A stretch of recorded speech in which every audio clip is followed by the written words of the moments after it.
Greetings, everyone, and welcome back to another episode of the Bronze Crown lore. Today, on episode 6, we got the assassin factions of the Dragon World. So long as villains and tyrants exist, there will always be assassins. Last time we talked about the Raven Assassins, but even though they were the first and most successful, they weren't the only group of assassins out there. There were four other major factions, known as the Hornets, the Wolves, and the Overseers. Wait, what's that? That's only three of the four?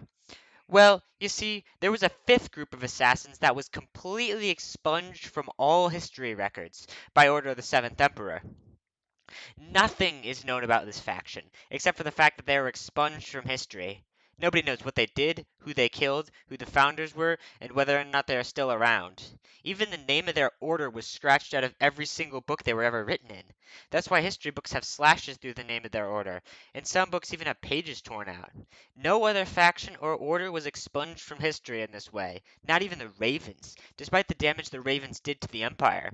They were so hated by the Emperor they were completely forgotten about.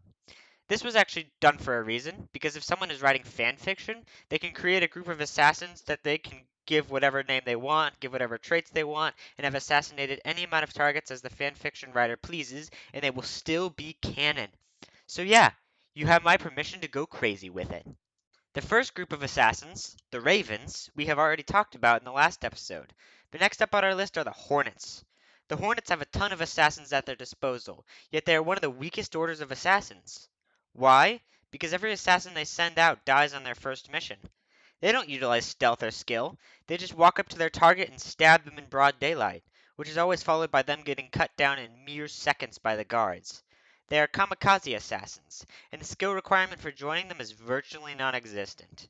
They recruit only the worst assassins into their order, which is why they have so many assassins. You don't have to be good at fighting to join them, you just have to be willing to sacrifice yourself for the cause. But yeah, that's the Hornets. Next up are the Wolves. They are clever, and they are good at hiding in plain sight. Their tactics include using disguises and hiding. They are wolves in sheep's clothing, and they are quite good at it. They love to hide, and they are pretty damn hard to catch. They are good at mimicking accents as well, so they can pretend to be someone else entirely. They require talent in lying and deception to join them, and if you can hide in plain sight, they'll love you. The next group of assassins on the list are the Overseers, and they are good with bows and crossbows. They snipe their enemies from afar, and they can perch on a rooftop and take shots at their targets, out of reach from their opponents. The other assassins see them as cowardly, but they see everyone else as stupid and suicidal. They think a sword is the most stupid of all weapons, and they won't touch anything but a bow. So yeah, that's the assassins for you. They are some of the most powerful and influential factions in the world of the Bronze Crown, and they will kill without a second thought. That's about all I wanted to talk about. So yeah, see you all next time. Goodbye.